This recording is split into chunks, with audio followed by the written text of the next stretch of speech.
Merit അവാർഡുകൾ വിതരണം ചെയ്തു. കരുനാഗപ്പള്ളി പെരുങ്കുഴിയിൽ സൂപ്പർ മാർക്കറ്റാണ് പരീക്ഷാ വിജയികൾക്ക് മെറിറ്റ് അവാർഡുകൾ നൽകിയത്. ഇടപ്പള്ളിക്കോട്ടയിലാണ് പരിപാടി സംഘടിപ്പിച്ചത്. പെരുങ്കുഴിയിൽ സൂപ്പർ മാർക്കറ്റാണ് മികവ് 2026 എന്ന പേരിൽ മെറിറ്റ് അവാർഡുകൾ സംഘടിപ്പിച്ചത്. ഇടപ്പള്ളിക്കോട്ട പൊൻവയലിൽ ഓഡിറ്റോറിയത്തിലായിരുന്നു പരിപാടി.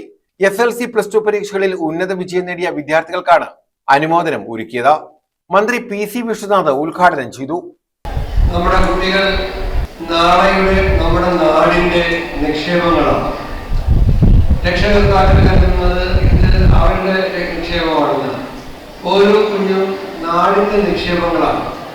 അവരെ അവരുടെ എല്ലാ കഴിവുകളെയും അവർക്ക് പ്രകടിപ്പിക്കാനുള്ള അവസരം ഉണ്ടാക്കി കൊടുക്കുകയും അതിന് പ്രോത്സാഹനം കൊടുക്കുകയും ഒക്കെ ചെയ്യേണ്ട സാമൂഹ്യ ഉത്തരവാദിത്തമാണ് നമുക്ക് എല്ലാവർക്കും.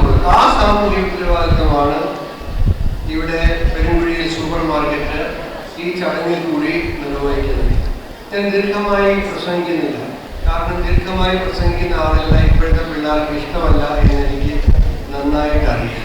ഞാൻ കുണ്ടറയിൽ നിന്നും ഇവിടെ വരെ യാത്ര ചെയ്ത് ഇവിടെയുള്ള ഇത്രയും ചവറയുള്ള പിള്ളേരുടെ അനിഷ്ടം വാങ്ങിയിട്ട് ഇവിടുന്ന് തിരിച്ചു പോകേണ്ട ഒരു കാര്യമില്ലാത്തതുകൊണ്ട് ദീർഘപ്രസംഗം നടത്തി നിങ്ങളുടെ ഇഷ്ടത്തിന് ഉണ്ടായിരുന്ന ഇഷ്ടം നഷ്ടപ്പെടുത്താൻ ഞാൻ ആഗ്രഹിക്കുന്നു.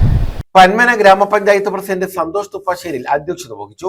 നിസാർ പെരുങ്കുഴിയിൽ സ്വാഗതം പറഞ്ഞു. CR മഹേഷ് MLA വിശിഷ്ട അതിഥിയായിരുന്നു. മുൻ MLA doctor Sujith Vijayan Pillai, Chavara block panchayat president Shamla Naushad, Thevalakkara grama panchayat president അനിലസ് പട്ടക്കടവ, ജില്ലാ പഞ്ചായത്ത് അംഗങ്ങളായ നജീം മണ്ണേൽ, ജയലക്ഷ്മി, ഗ്രാമപഞ്ചായത്ത് അംഗങ്ങളായ താജ് പോരൂർക്കര, ശാലിനി, സംഗീത മോഹൻ, ഗ്രാമപഞ്ചായത്ത് മുൻ പ്രസിഡന്റ് അഡ്വക്കേറ്റ് യൂസഫ് കുഞ്ഞ്, വ്യാപാരി Vyavasayi Ekopana Samithi unit president Koyakutty Chenganath, Pathus food products MD Surumi Nisar എന്നിവർ പങ്കെടുത്തു. News bureau, Chavara.